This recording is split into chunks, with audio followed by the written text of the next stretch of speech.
Hi, I'm Paul Roberts, and this is Conscious Counseling 101. And today we're going to talk about the Sermon on the Mount. And I don't normally do things this way, but I'm going to do it today because I've been troubled this week. I've been troubled. My heart's been heavy by relations with family. Mostly I think it's because I'm kind of different in my family. I'm one of the few that has voted for the lefter side, center to lefter side, when most of the people in my family remain conservative. And I look and with who we have in the White House right now, I look and I say, well, this man is so extreme. And a thought occurred to me around Christmas time. Talked to my father and asked him, could you please tell me something that in the Sermon on the Mount that Jesus spoke about that you don't find that Trump's actions or point of view or just what you kind of can see, without arguing about it, that's not contradictory or antithetical to any of the things listed in there. And I just asked him to do that for me because I just in my mind and my heart just thought there's no way that there could be anything that he is aligned on. And if that was the case, the most strict term of Antichrist could be applied. That's all I wanted to know. Now I thought that he couldn't do it. The answer was kind of already in my head, but I wanted to find out because I haven't looked or rehearsed this. I'm going to look and read this to you and look it over and talk about it right now live. Of course, we have these words in our hearts, and we should always have them in our hearts to filter all the things that we see in the world. And making sure that we're using the fear of the Lord, which is the necessary first step towards wisdom, and having also a prayerful state of mind at all times. So let's start. So we see here in Matthew chapter 5, it says, I'm reading from the King James Version, and I'll be reading from the 1611. I have the 1881 version here as well. And I'm not a Bible scholar. I don't believe you need to be. I believe if Jesus came and chose fishermen and farmers, that's a good indication you don't need to be a Bible scholar in order to know. However, you do need to know context. Remember, those fishermen and those farmers and those people that he chose that came with him and followed with him, they already had the context that he had lived as chosen people. They already had the context of where they came from and what their history was and how God dealt with them. Sometimes today we don't always have that context. If we don't read the entire Bible and understand what it all means, we sometimes lose that context. But they did have the context. So Jesus went, when he saw the multitudes, up into a mountain. And I'm reading from the King James. And like I said, this is not about scholarly. It's just, I had this really cool Bible. I thought it was kind of cool because I kind of look like the one Harrison Ford used in Raiders of the Lost Ark. And I collect movie props and things. And I thought, I got to have that in my collection because I got a Book of the Dead there from the Mummy. And I thought this would be a good thing because that's what I do. I make props and costumes and I collect them, and I like to have some cool ones around. So I'm reading from this because I think it's nice. Everybody should have a copy of this, right? We have the internet now, so we don't need it. But I have the physical form. So I'm reading this for the first time out of this particular book. And seeing, this is Matthew chapter 5, and seeing the multitudes, he went up into a mountain, and when he was set, his disciples came unto him, and he opened his mouth and taught them, saying, now we assume that many are hearing this, even though the disciples sat near to him, because the multitudes are there, right? Blessed are the poor in spirit, for those is the kingdom, for theirs is the kingdom of heaven. Now, I feel as though there's no poorness of spirit in our leadership today. It's bold and robust, and harsh at times, and very one-sided in my opinion. No poorness in spirit. But blessed are the poor in spirit, for those is the kingdom of heaven. Blessed are they that mourn, for they shall be comforted. Well, we've had a few examples about children that have died. Jesus said, make sure that the little ones are not stopped from coming to me, because if they are, you would be better to have your large millstone tied around your neck and thrown into the ocean. However, when we have young children trying to make it with their parents to a better world, if they're caught, they're detained in cages, separated from their parents, with no ability to ever be able to be given back to them or even found. And of course, if you have died recently in that difficult journey. And I don't know that mourning's going on. I mean, I can't be judging here, but if there was mourning going on, I think policy change would happen. I think we'd be hearing from the sorrowful people that are mourning, and I'm not hearing it. So I don't see that from our leadership. Blessed are the meek, for they shall inherit the earth. Well, you know, our president's name right now is Trump, and he loves the fact it's Trump. I've heard that it actually wasn't his original name, but he loves his Trump Tower. He loves to have labels and everything. He likes to talk to everybody as though he's the most powerful person in the world, the most successful person in the world, the greatest, strongest, biggest person in the world, the person that knows the best, the person that he alone can fix all the problems with our world. That, to me, does not sound meek. So I don't think he would fit that particular bill there. In verse 5, blessed are the meek, for they shall inherit the earth. 6, blessed are they which do hunger and thirst after righteousness, for they shall be filled. Again, I don't want to get into judgment here. I want to look at discerning fruits that are on trees, or observing obvious fruits that are right in front of us all, for us all to see. When we see that, do we see a hunger and a thirst for our leadership for righteousness? Or do we see a thirst for power, strength, pushing down others so that our base and the few among us that are the privileged few that were born into this place that we are, have more so others will have less? I see that others are hungering, and I feel that they're thirsting for righteousness, but also just physically hungering. I don't see our president or our leadership hungering and thirsting for righteousness. I just don't see that. Now, that's just an assessment I make based on looking at the fruits of the tree or the lack of fruits thereon. I don't know if their hearts are thirsting for it. I don't know if America is made great again, if we'll somehow come to that great state of righteousness. Maybe we will. But the path that it looks like we're taking to get there doesn't seem, to me at least, that we're going to thirst and hunger for righteousness. That's just me. Blessed, verse 7, blessed are the merciful, for they shall obtain mercy. Again, okay, people are having difficult suffrages in our country and in others. And as a nation, our leadership right now is initiating policy of divisiveness and keeping those people out. Now, I do have to say, and Dad, in your assignment, this would have been maybe one of the things, Trump is merciful to the women, to 1 out of 3, I think the statistic was, being raped. They're bound and gagged and duct taped and forced to go into human trafficking because the borders are so free and open. I guess he is merciful to those terrible crimes on those victims. So we can't say that there's nothing to be found. There's a fruit tree right there. There's a person that's being harmed. He doesn't like that. He wants to stop it.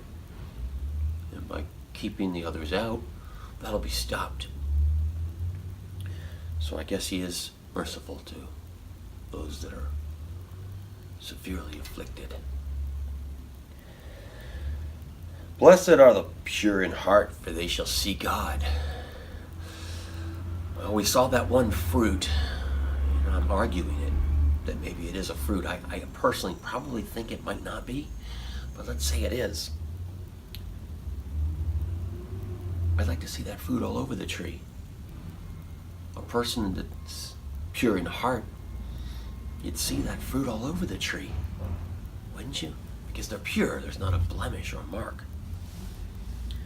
So I don't think that our leadership is pure in heart, even if they have a shining piece of fruit up there, or maybe it's kind of like a little fruit for the sake of saying there's a fruit on the tree rather than not.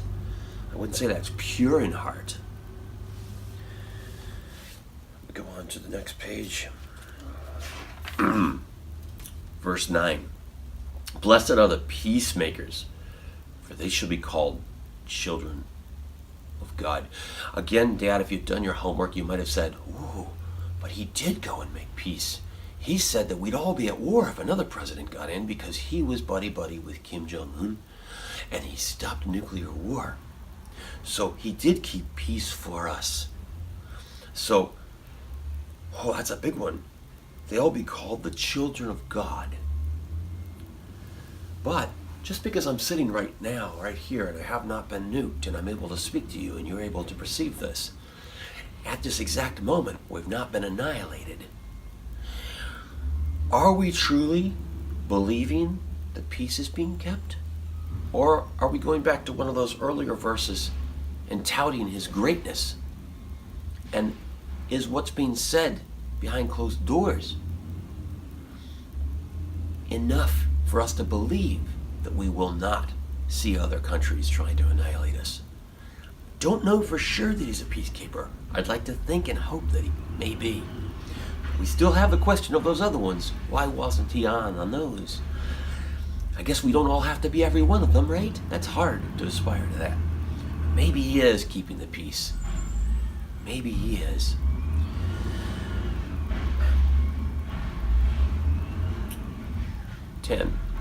Blessed are they which are persecuted for righteousness' sake, for theirs is the kingdom of heaven.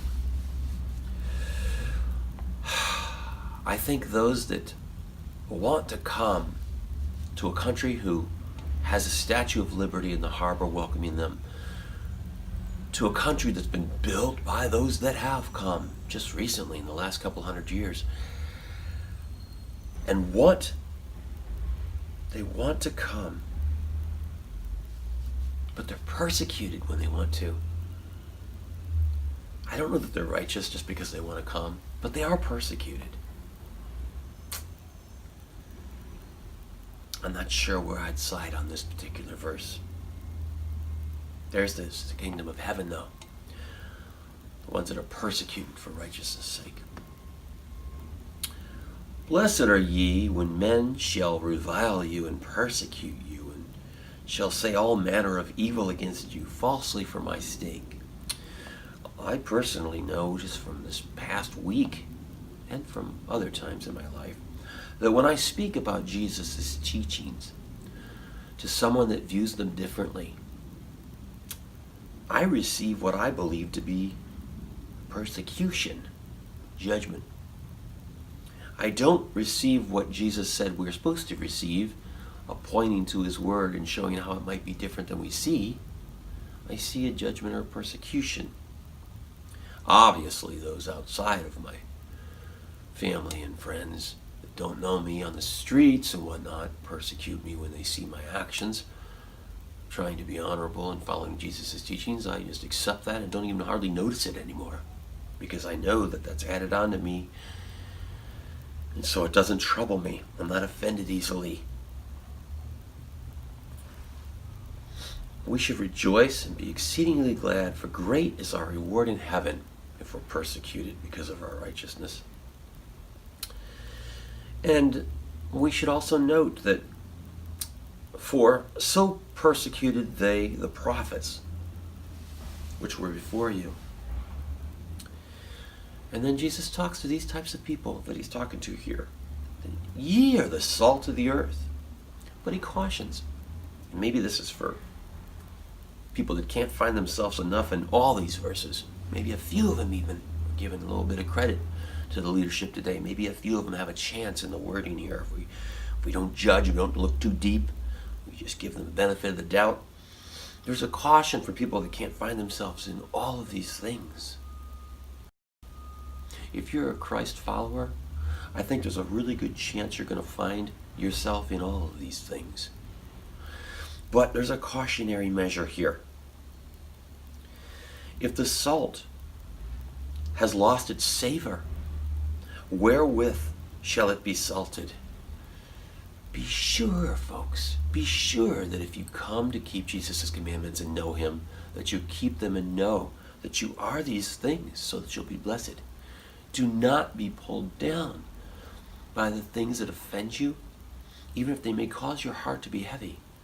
Because if you lose who you are because of those things, you're salt of the earth. You're following Jesus. There's not another way that you can be salted other than that. It's the highest choice. Be cautionary. Be certain to hold strong to the truths that Jesus has shown you in your life.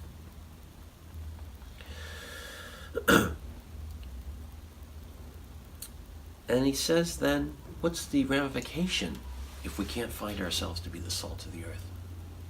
He says that it is thenceforth good for nothing after that point. It is thenceforth good for nothing, but to be cast out and to be trodden under foot of men.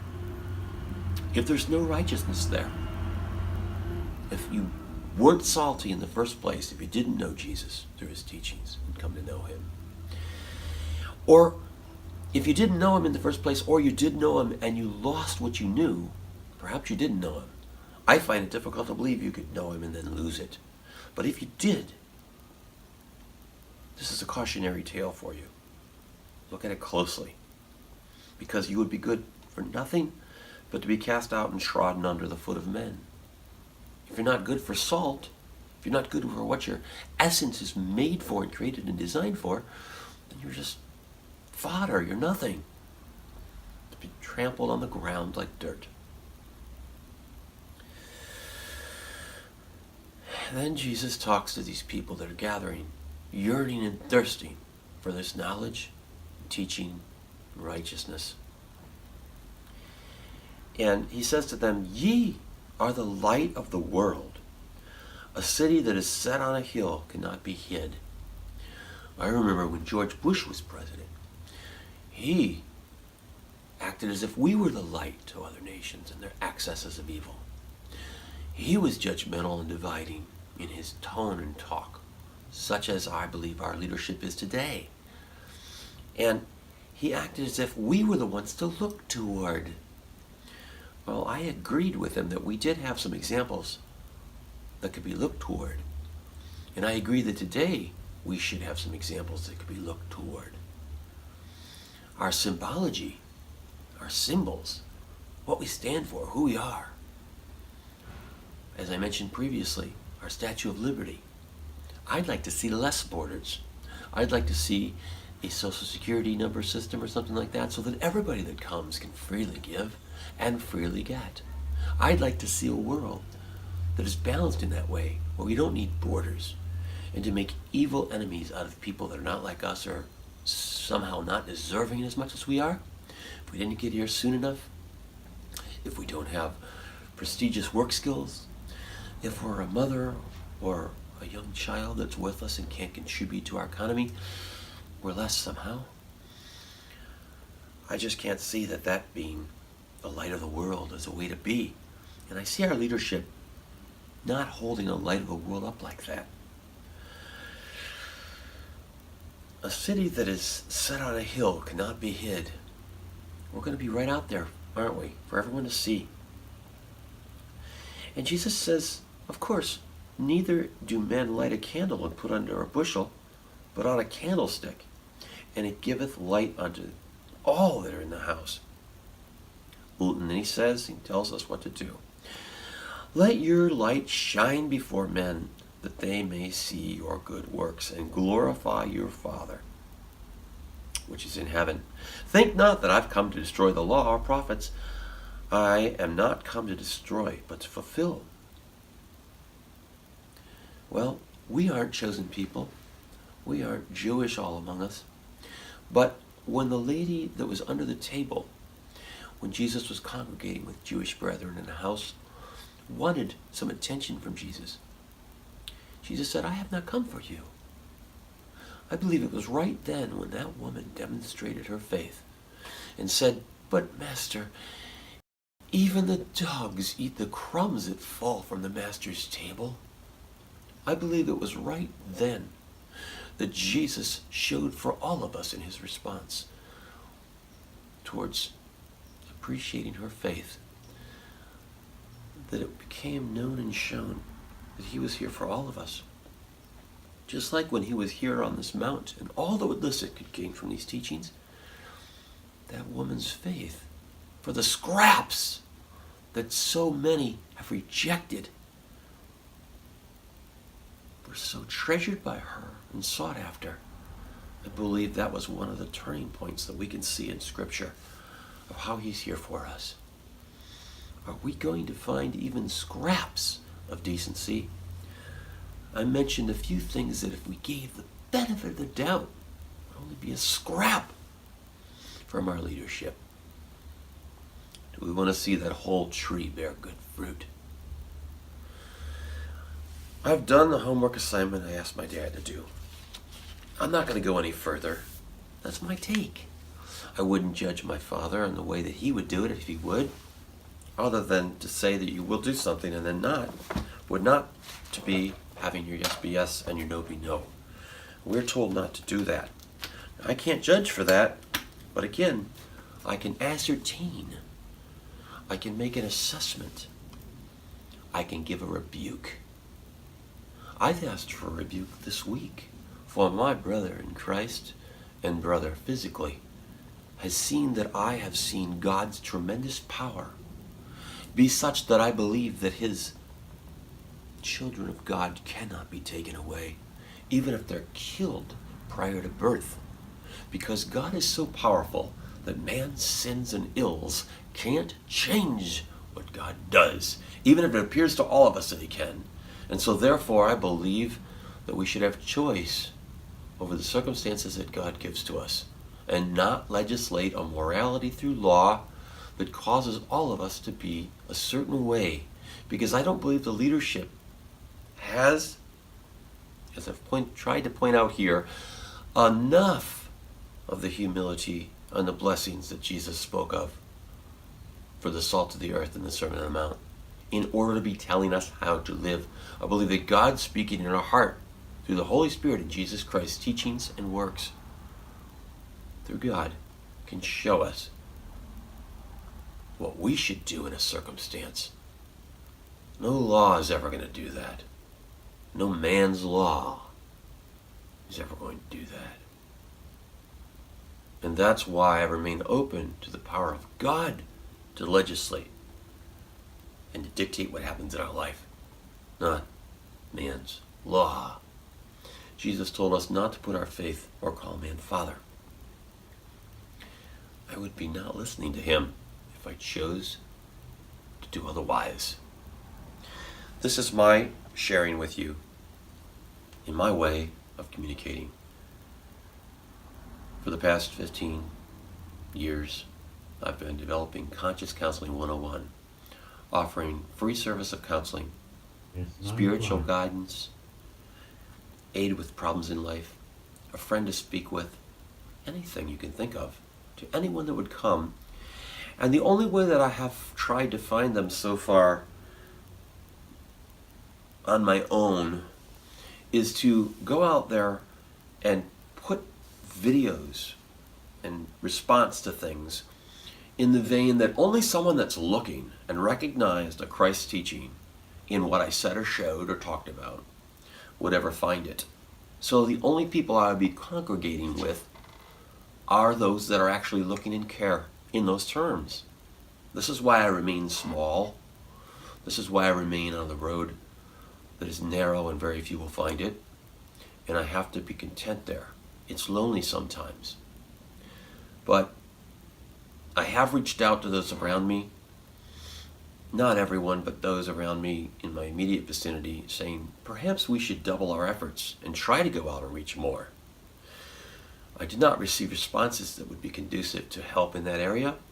So I trusted that for this year, I have a video on here talking about my thoughts for this year, that this was not the intent of what God has planned for me. So I sat back with faith and said, well, what is your intent? I just live and raise my family and do my life things until something comes and catches my eye that I believe God puts on my shoulders. Well, this week, God put on my shoulders the issue that I noticed that my brothers were very, very traumatized by the abortion ruling. So I started speaking about that. Even though I wouldn't want to have an abortion and don't feel it's right, it was not really about the abortion. It was about the legislation and how man handles trying to get what God would want done here. The God needs help, people. I don't believe God needs help. I do believe he calls on us to be the salt of the earth, and I can do that in many ways. But by taking a stranglehold over someone and telling them, the whole population of the world eventually, that this is how you're going to behave, and you're wrong if you don't, and we're going to see to it that you do, because we're going to take away your health insurance and your doctors or whatever to make sure you don't. I see that as judgmental. I see that as not blessed, not meek, not of the Sermon on the Mount material. So even though there were a couple things where I gave our leadership benefit of the doubt, I wonder if I even should have even gone that tact. I just couldn't think of anything at the time, and I'm glad, because I don't want to be judgmental. I'm telling this the way I'm seeing it, as if I'm observing a tree with fruit. I'm looking, I'm seeing through works. We'll know them in their ways. This is not a judgment of their heart. It's how I'm perceiving things. There's no error in that. We are to look for our brother. We are to gather regularly with them. We are to rebuke them when they're out of alignment with Jesus' words and teachings. This is what I do